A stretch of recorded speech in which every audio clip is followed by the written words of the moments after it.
할렐루야. 알기 쉬운 조직신앙의 저자 김윤환 목사입니다. 오늘은 성령론에 들어가기 전에 마태복음 7장 24절로 27절 말씀을 인용하여 반석에 지은 집이라는 제목으로 여러분과 함께 은혜를 나눠보고자 합니다. 본문 말씀을 묵상하여 봅니다. 그러므로 누구든지 나의 말을 듣고 행하는 자는 그 집을 반석에 지은 사람 같으니 비가 내리고 장수가 나고 바람이 불어 그 집에 부딪히되 무너지지 아니하나니 이는 그 주처를 반석에 놓은 연고요. 나의 말을 듣고 행하지 않는 자는 그 집을 모래 위에 지은 어리석은 사람 같으리니 비가 내리고 장수가 나고 바람이 불어 그 집에 부딪힘에 무너짐이 심하리라. 오늘 성령론을 배우기에 이해가 빠르고 말씀을 정확하게 파악하고 교리적으로 해석하면 왜 안 자라는가, 그 방법을 알아보도록 하겠습니다. 오늘 본문 말씀, 나의 말을 듣고 행하는 자라고 이렇게 했습니다. 그러면 이 말은 우리의 신앙생활에 대한 말씀이라 하겠습니다. 그렇다면 이 비유의 말씀을 우리는 사실적으로 반석 위에 지은 집같이 견고한 집을 짓기 위하여 먼저 필요한 것이 무엇인가를 생각해 봅시다. 설계도면입니다. 설계도면이 있어야 기초를 시작하고 재료들을 준비할 수 있기 때문입니다. 그렇다면 저는 여기서 집을 지을 때 필요한 설계도면을 신학에서 말하는 교리와 같은 것이라고 생각하며, 성경 말씀은 여기저기 흩어져 있는 집 지을 재료와 같다고 비유하겠습니다. 그러므로 설교자는 복음을 만들 때에 흩어져 있는 재료들을 내 생각대로 짝을 맞추려 하지 말고 설계도면을 보고 집을 지어가듯이 기도하며 교리를 생각하고 성경 말씀의 짝을 찾아 맞추면 아름다운 복음이 될 수 있다는 원리입니다. 그러면 반석에 집을 짓기 위해서 먼저 첫째, 말씀의 흐름을 분별할 줄 알아야 합니다. 히브리서 5장 13절 14절 말씀. 대저초를 먹는 자마다 어린아이니 의의 말씀을 경험하지 못한 자요 단단한 식물은 장성한 자의 것이니 저희는 지각을 사용함으로 연단을 받아 선악을 분별하는 자들이니라. 이 말씀은 우리의 신앙생활에서 신비주의는 초신자들을 믿음 안으로 인도하기 위한 표적이고, 말씀의 진리를 알고 행하는 것은 성장한 성도들의 행할 도리라는 말씀입니다. 그러므로 설교자는 먼저 말씀을 해석하면서 성령을 의지하며 기도하고 나면 말씀의 문맥을 이해하고 진리를 알게 됩니다. 그러나 말씀을 무조건 비유로 해석하면 말씀의 흐름은 엉뚱한 방향으로 흘러가게 될 것입니다. 그렇다면 본문 말씀은 예수님이 전하고자 하는 그 말씀의 내용을 비유로 말씀하셨으니 우리는 비유적인 말씀을 사실적으로 이해해 봅니다. 반석의 집이라는 말씀의 의미는 반석은 그리스도라고 고린도전서 10장 4절에 말씀하였습니다. 그렇다면 본문 말씀의 진리를 알기 위해서는 말씀의 진실을 이해하여 봅니다. 요한복음 17장 3절. 영생은 참 유일하신 하나님과 그 보내신 자 예수 그리스도를 아는 것이다 라고 했습니다. 이는 예수님을 아는 지식이 있어야 말씀을 바르고 정확하게 해석할 수 있다는 원리입니다. 구약노예에서 2장 11절에 너희는 옷을 찢지 말고 마음을 찢어라. 예루살렘 성전의 제사의식에만 매달리던 유대인들에게 형식주의에 매달리지 말고 하나님을 아는 지식을 가지라는 말씀입니다. 그런가 하면 호세아서 6장 6절에는 나는 이래를 원하고 제사를 원치 아니하며 번제보다 하나님 아는 것을 원하노라 라고 했습니다. 이런 형식적인 예배보다는 하나님을 아는 지식이 있어야 하나님이 원하시는 신앙생활을 할 수 있기 때문입니다. 오늘 본문 말씀 맨 앞에는 여러 가지 이야기가 나오고 있습니다. 그리고 본문 맨 앞에는 그러므로라는 말로 시작하여 앞의 말의 내용이나 원인의 근거에 대한 접속 부사를 사용하였으므로 앞의 말씀을 모아서 성경 해석을 해야 말씀의 진리를 알 수 있다는 것입니다.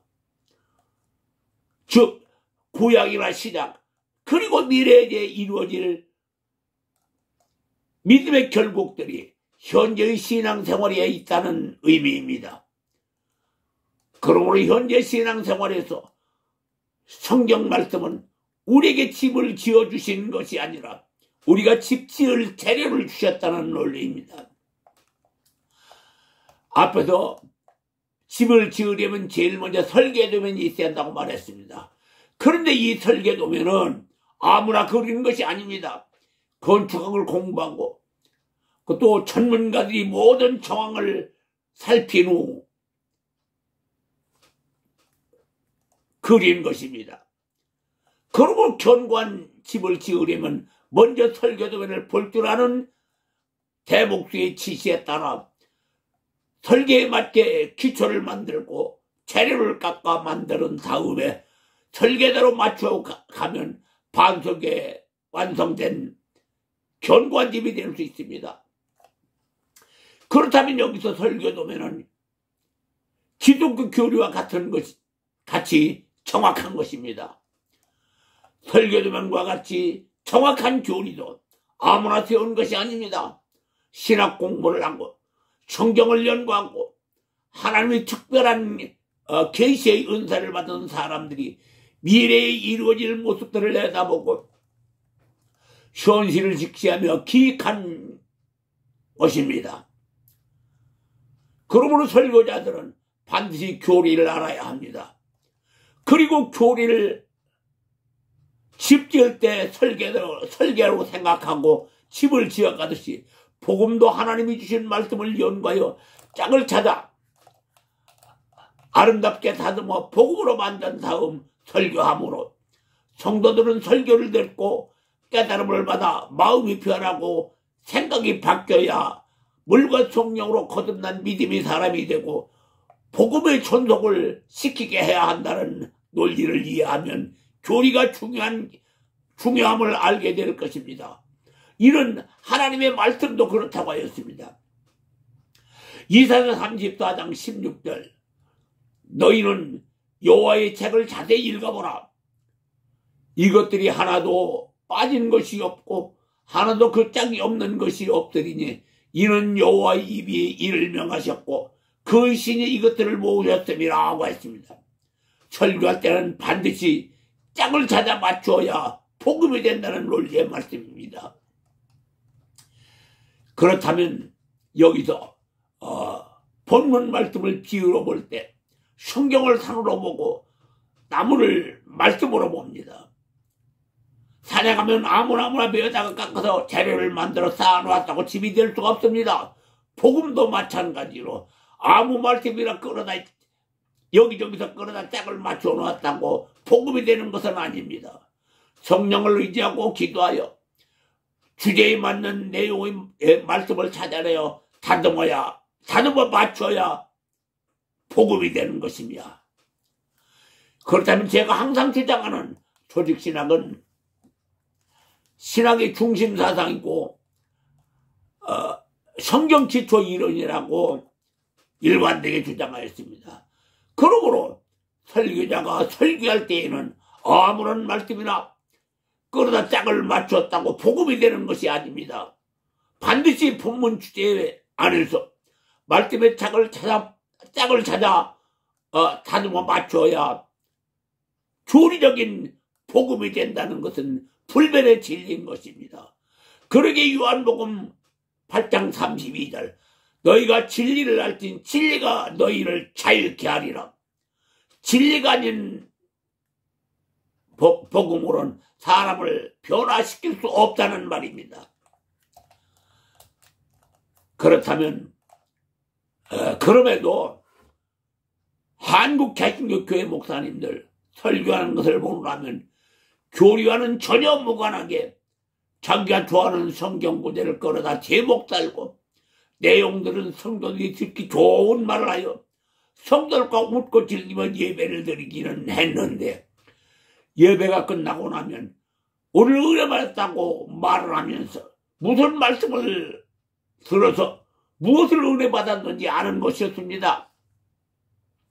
아무나무나가 깎아서 마쳤다고 다 집이 되는 것이 아니라 설교 주변에 맞게 재료를 맞추어 깎아 맞춰야 반석에 지은 집이 된 것 같이 설교도 교리에 맞는 말씀의 짝을 찾아 다듬어 맞춰야 복음이 되는 것입니다. 저는 서두에서 인류의 역사는 돌고 돌며 진행하는 것이라고 소설하였습니다.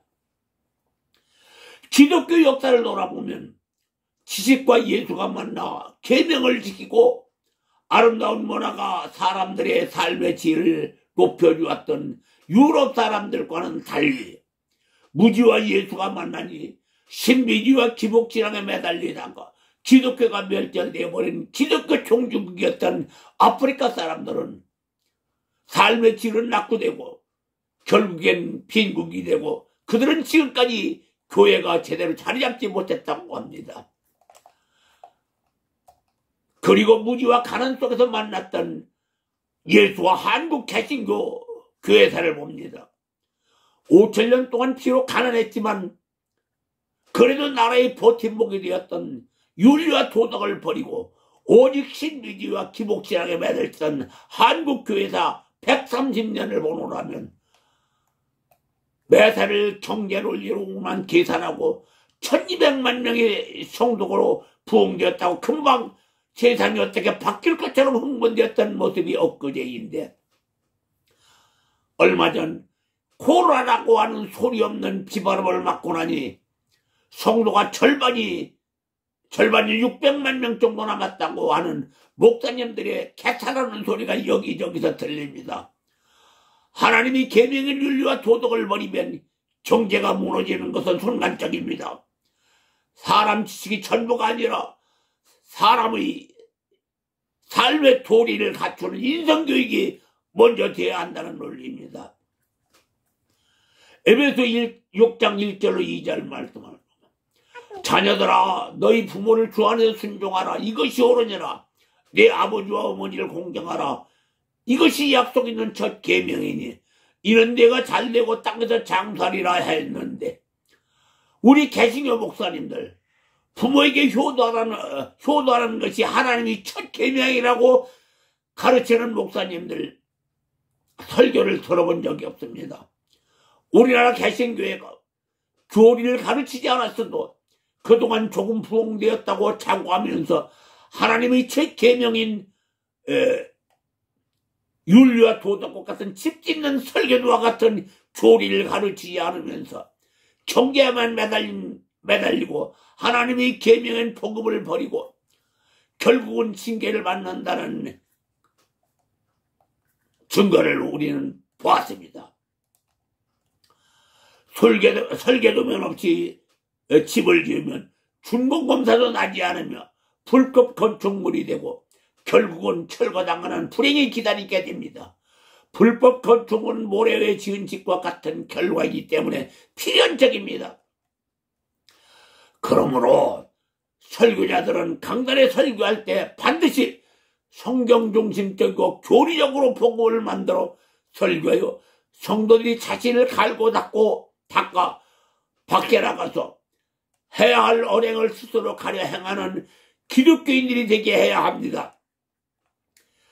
그렇게 해서 세상 사람들까지 알아주는 믿음의 사람이 되게 하여 복음을 존속하게 하는 성도가 되도록 양육해야 합니다. 그렇다면 두 번째, 그렇다면 교리는 누가 만들었나? 기독교 교리는 여러분도 잘 아시는 어거스틴의 참회록이 기독교 교리의 기초가 되었습니다.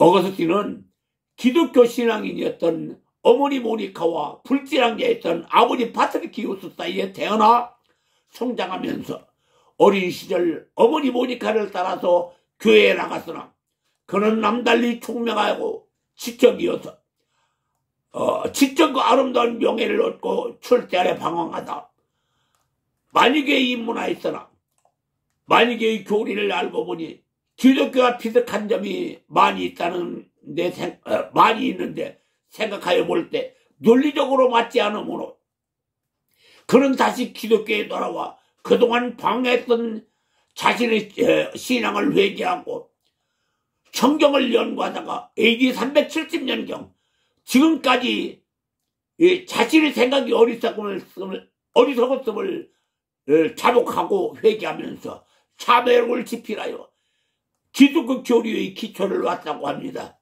그리고 그는 기독교 신앙생활에 최선을 다하여 사도 바울 다음으로 유명한 기독교 교부가 되었다고 합니다. 가톨릭에서는 어거스틴이 참회록을 기반으로 만든 교리로 교회가 부흥되자 가톨릭의 세력을 넓히기 위하여 다른 교리를 만들어서 교회 세력을 넓히고 확장하는데 사용하였으므로 교회가 부흥되면서 점점 부패해가자 일부 양식 있는 신부들과 마틴 루터가 선봉이 되어 칼빈과 쯔빙글리가 등이 함께하여 1517년 10월 30일 로마 가톨릭의 교회의 부패와 타락을 비판하는 95개 조항의 반박문을 비덴베르크 성당 대문에 붙이고 교회를 변혁시키고자 했던 종교개혁 운동이 일으켰습니다.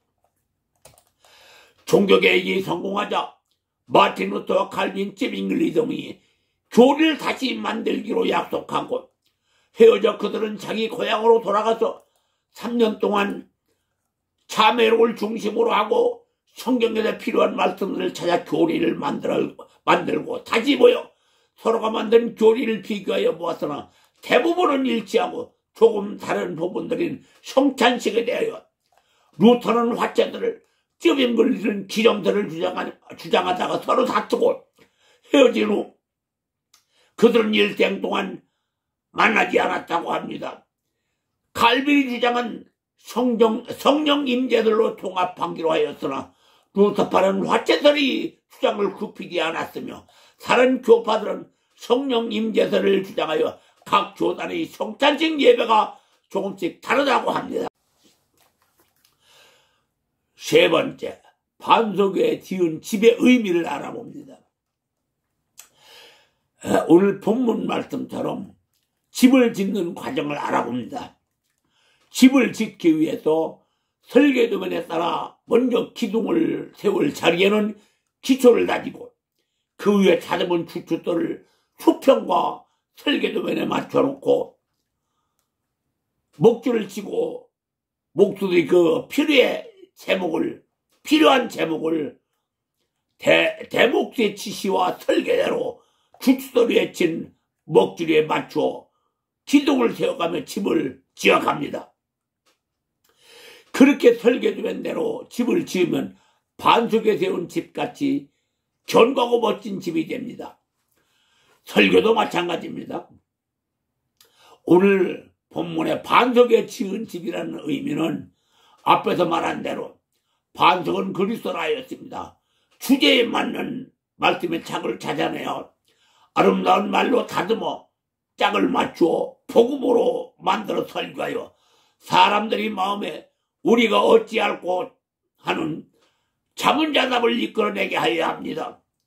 교회에 가서 예배드리는 것이나 예수 믿으면 무조건 거듭나는 것이 아니라 복음을 듣고 마음이 바뀌어 언행이 바뀌어야 하는 것, 즉 물과 성령으로 거듭나서 하나님을 아는 지식, 복음을 듣고 맑고 깨끗한 신앙이 될 수 있다는 것을 스스로 알고 변화되게 해야 합니다.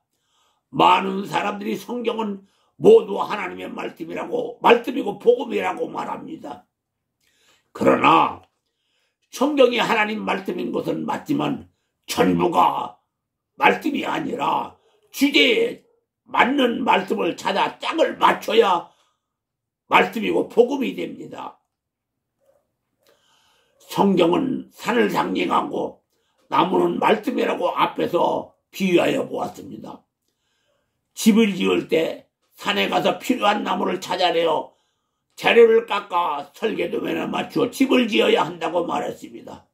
복음이란 산에 가서 나무를 베어왔다고 다 집을 지을 재료가 아니고 설계에 맞추어 나무를 깎아 재료가 되듯이 복음도 설교자가 성경 속에서 하나님 말씀을 찾아내어 설교 주제와 교리에 맞춰 알기 쉽게 해석하여 아름다운 말로 다듬어야 비로소 하나님의 말씀은 복음이 된다는 논리입니다.